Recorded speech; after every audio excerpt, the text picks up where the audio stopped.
value proposition that we bring to companies is that we teach them how to achieve and sustain their ideal corporate vision by turning their roadblocks into roadmaps, which results in optimizing their success.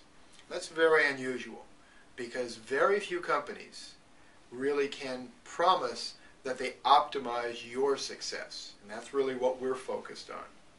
And turning roadblocks into roadmaps is a commitment that we make because all of us, every company, every industry, every size, has roadblocks, challenges, potholes, things that we don't see that are going to stumble us, create a problem.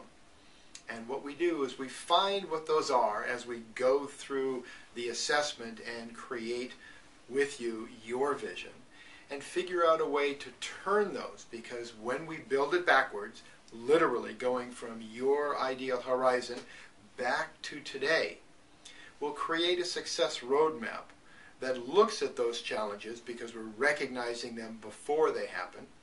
and creating with you a series of action plans, specific measurable steps to make sure that we avoid what we can avoid, that we mitigate those items that are relatively small, and find ways to use those challenges